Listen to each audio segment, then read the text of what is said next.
This video and presentation serves as a general introduction to the literary theories covered in Literary Theory and Anthology, edited by Julia Rivkin and Michael Ryan. This presentation is done by me, Max Lee, Literary Theory and Introduction. We're first going to look at formalism and new criticism. Two primary formalists and new critics were Victor Shklovsky and Cleanth Brooks. Their primary idea was that literature is composed of certain features. The words on the page, the poetic devices, they all make up a whole. This whole, composed of its parts, are where we should find meaning, according to these theorists. Formalism treats each piece of literature as its own distinct piece, separate from the author or time period in which it was written. They call to look at only the work itself, the realized work, or end product. Cleanth Brooks says in The Formalists, the formalist critic is concerned primarily with the work itself. Speculation on the mental processes of the author takes the critic away from the work and into biography and psychology. He goes on to say that there's nothing wrong with looking at the author's life, but they should not be confused with an account of the work. Brooks also says that a formalist critic assumes that the relevant part of the author's intention as realized is the intention that counts. That is, a formalist critic should look at the end product and push away thoughts of the time period or the author's life. In new criticism, we're looking at more of an anti-scientific approach, but it's still interested in the non-rational dimension of art. It shares an interest with a coming theory, structuralism, in what it is about literary language that makes it different from ordinary use of language. The new critics also say that though poetry cannot be described by science, the components of poetry, metaphor, symbolism, other poetic language, contribute to a whole text, where a formalist or new critic would find meaning.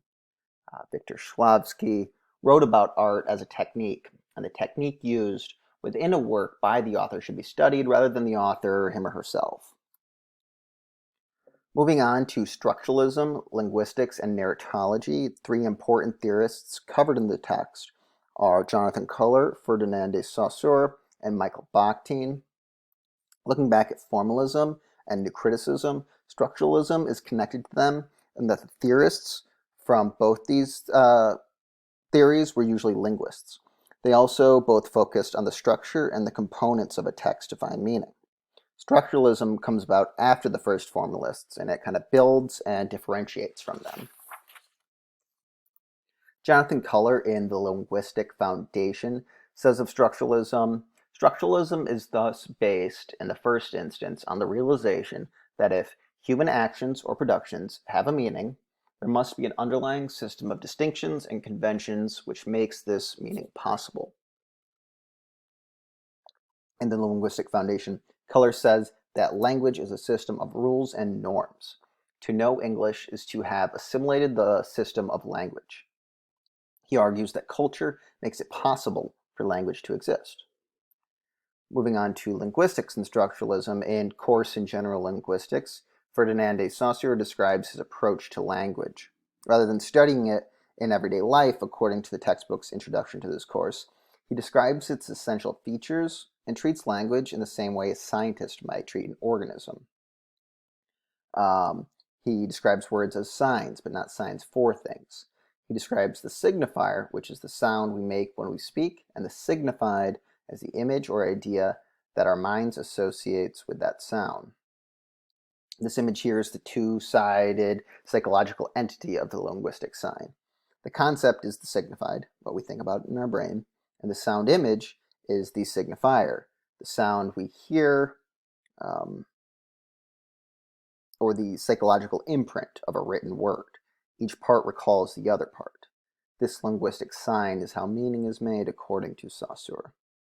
Again, this is a scientific approach to finding meaning, much like the formalists who look at the components and structure of a text.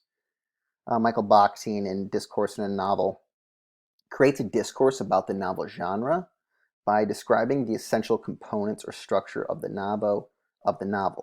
This, like formalism, looks at the components of a text.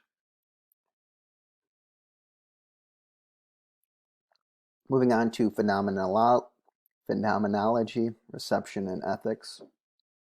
Three theorists important to these theories are Wolfgang Iser, Stanley Fish, and Martha Nussbaum.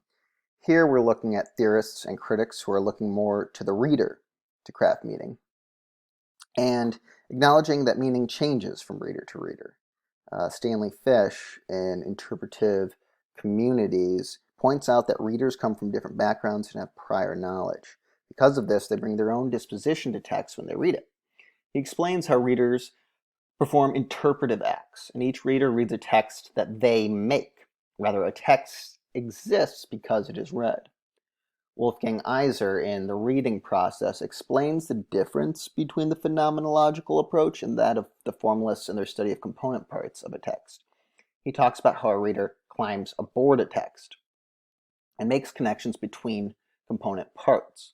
The formalist would merely look at these component parts, while a phenomenological approach knows that these parts interact with each other, interact with the reader as the reader accepts certain given perspectives. We'll move to post-structuralism here. Two theorists talked about in the textbook are Jacques Derrida and Martin Heidegger.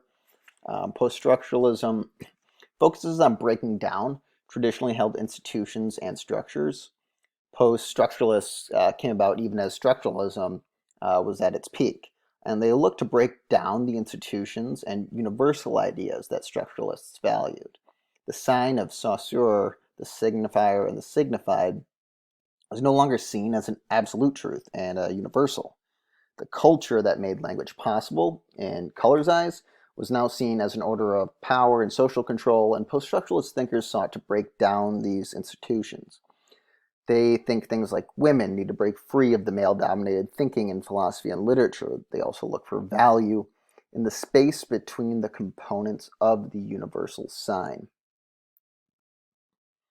Moving on to psychoanalysis and psychology. While the book covers other theorists in this field, we're just going to look at Sigmund Freud here. Freud's work with the id, ego, and superego, the unconscious and our desires, and the Oedipus complex can be used to study and make an analysis of literature. For instance, the Purdue Owl's typical questions for a psychoanalytic analysis of a text include: how do the operations of repression structure or inform the work? How can characters' behavior, narrative events, or images be explained in terms of psychoanalytic concepts of any kind? For example, fear or fascination with death, sexuality, which includes love and romance as well as sexual behavior, as a primary indicator of psychological identity or the operations of ego, id, superego. Are there prominent words in the piece that could have different or hidden meanings? And could there be a subconscious reason for the author using problem words? Essentially, we can analyze a text by looking for hidden meanings, perhaps repressed by the author. This theory very much involves the reader, as a reader attempts to make sense of an author's headspace while writing. The reader is involved, like with the reader response critics, and in a way breaks down traditional structure like the post-structuralists, as the psychoanalysis of a work breaks down what's in the text. Let's move to Marxism, critical theory, and history. We'll talk about two key figures here. Karl Marx with Marxism and Louis Montrose with New Historicism. Marxism, derived from Karl Marx, came about much earlier, like in the mid to 1800s, than the theories we've previously discussed. In literary theory, Marxism is concerned with studying a text in its historical, social, and economic context. Marx wrote about socialism and wealth inequality in his time, which shaped his views about the world. Marxist critics argue that literature reflects unproblematically the values and ideals of class dominance in literature, according to the editors of the textbook. To Marxist critics, all characters and plots of literature are a product of their situation. Unlike the universal truth of structuralism and how formalists remove the author from the work, Marxist critics look to the context of the text and the historical, social, and economic situation in which it was written. In a similar way, though the theories and theorists of New Historicism come about much later than Marxism, like in the later half of the 20th century, New Historicists look at the ways in which history has been interpreted through time. Like structuralists, they look for patterns in human systems, and they recognize that we interpret events from the perspective of our own particular time and culture. Louis Montrose in New Historicisms talks about the relationship between a text and its context. They're interwoven to new historicists, and they look at the connections between literary and other discourses, the dialectic between the text and the world. Next, we'll look to gender studies and queer theory. The textbook covers many popular theorists here, arising in the 60s and 70s, but we'll end up looking at just Judith Butler here. Gender studies and queer theory look at issues of gender, sexuality, power, and marginalized populations, among others, in literature. This sort of emerged from the post-structuralism and deconstruction way of thinking that examines unstable and out-of-center knowledge. It breaks down those traditional barriers and structures. It's important to note here that these theorists moved away from what you'd call a feminist theory, in that they note it's important to examine the roles of both genders in literature. The binary nature of gender is even looked at as unstable. Judith Butler in Imitation and Gender Insubordination talks about how our gender roles and our identity originates in childhood due to imitation. This is similar to how Freud studied imitation in children. We mimic our gender roles to fit our observations of others, and this means that gender roles are unstable, as we're constantly looking to others for identity. In literature, critics in gender studies and queer theory are looking for in-betweens, much like the thinkers in post-structuralism and deconstruction. They look for the knowledge and value from breaking down traditional structures and hierarchies. Next, we'll look at ethnic, religious, indigenous, post-colonial, and transnational studies. While there's many figures from all different backgrounds that are important to these theories, we're going to go over an overview of the ideas and talk about the writer Toni Morrison. These theories came about around the 1960s, and all of these studies look to the impact that empire, colonization, slavery, and globalization have on literature. The theorists in these studies point out the destruction that slavery and colonization had on entire populations of people, and the lack of acknowledgement in traditional literature of these factors that contributed to the canon of literature that we have today. Toni Morrison in Playing in the Dark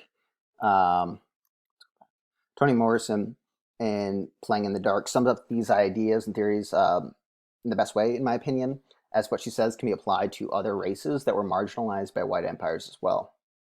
She says, "For some time now, I have been thinking about the validity and vulnerability of a certain set of assumptions conventionally accepted among literary historians and critics and circulated knowledge. This knowledge holds that traditional, canonical American literature is free of, uninformed, and unshaped by the 400-year-old presence of first Africans and then African Americans in the United States. It assumes that this presence, which shaped the body politic, the Constitution, and the entire history of the culture, has no significant place or consequence in the origin and development of that culture's literature." She goes on to say that the contemplation of this Black presence is central to any understanding of our national literature and should not be permitted to hover at the margins of the literary imagination. In other words, we have to understand that the white male-dominated canon we traditionally see was not even possible without slavery in Europe and the United States. This theory obviously applies to Native Americans in the U.S. as well. We can think of deconstruction and post-structuralism here again with the breaking down of traditional systems and looking at the in-between space. In this case, how our traditional systems were made possible through slavery and the colonization of other populations. These theories also obviously are examining the historical significance and historical interpretations of texts like the Marxists and the New Historicists, though these theorists argue that the entire system was not possible if not for factors like slavery and colonization. I am going to stop here to move to the next video.